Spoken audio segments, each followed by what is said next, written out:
புதுக்கோட்டையில் வீர முத்திரையர் சங்கம் சார்பில் சி கருப்பையா தலைமையில் மாநில பொதுக்குழு மற்றும் செயற்குழு கூட்டம் நடைபெற்றது. புதுக்கோட்டையில் வீர முத்திரையர் சங்கம் மற்றும் தேசிய பாட்டாளி கட்சியின் சார்பாக நிறுவன தலைவர் சி கருப்பையா தலைமையில் மாநில பொதுக்குழு மற்றும் செயற்குழு கூட்டம் நடைபெற்றது. கூட்டத்தில் கிழக்கு மாவட்ட தலைவர் லட்சுமணன் வரவேற்புரையாற்றினார்.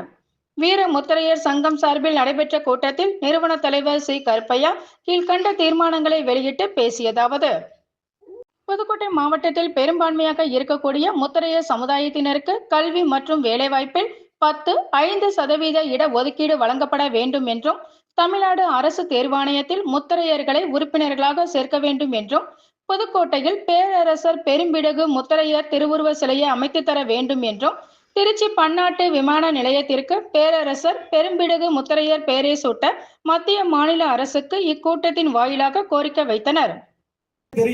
என்னோட நெருங்கி பழகிற ஆளுக்கு தெரியும். அதே போல இந்த நேரத்தில் இன்னொரு விஷயத்தையும் சொல்லிக்கிறேன். அதே போல இங்கே வருகை தந்திருக்கக்கூடிய பத்திரிகையினுடைய அன்பு சகோதரர்களே, உங்களை அத்தனைக்கு தோல் கொடுத்து பத்திரிகையில என்னை அறிமுகப்படுத்தி அதே போல எனக்கு உற்சாகத்தையும் கொடுத்து கொண்டிருக்கக்கூடிய பத்திரிகை சகோதரர்களுக்கும் இந்த நேரத்தில் இந்த கூட்டத்தின் வாயிலாக நன்றியை தெரிவிக்க நான் கடமைப்பட்டிருக்கின்றேன். வருகின்ற இந்த கூட்டத்தில் ஒரு அங்கீகாரத்தை கொடுத்திருக்கீங்க. எது கூட்டணி தொடர்பான ஒரு விஷயங்களை முடிவெடுக்கக்கூடிய ஒரு அதிகாரத்தை எனக்கு கொடுத்ததுக்கு ரொம்ப நன்றியை தெரிஞ்சுக்கிறேன்.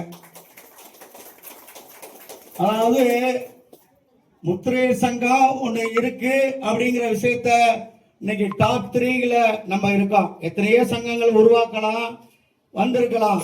ஆனா அதெல்லாம் வந்துச்சா, வளர்ந்துச்சா, இல்ல இந்த சமுதாயத்துக்கு எதுவும் செஞ்சுச்சாங்கிறது பாத்தீங்கன்னா அது ஒண்ணுமே கிடையாது. ஏதோ ஒரு பின்புலத்துல வந்திருக்கலாம்.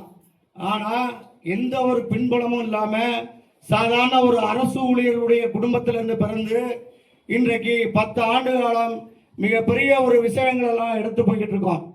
இன்றைக்கு இருக்கக்கூடிய சிஎம் இருந்தாலும் சரி, அதே போல ஏற்கனவே கடந்த ஆட்சியில் இருந்த சிஎம் இருந்தாலும் சரி, எல்லாருடையும் தொடர்பு இருக்கக்கூடிய ஒரு சங்கம் நம்முடைய சங்கம். அதை தொடர்புகளை வச்சுக்கிட்டு இருக்கோம். அதே போல கூட்டணி, அருமையான ஒரு கூட்டணியை கண்டிப்பா ஏற்படுத்துவோம்.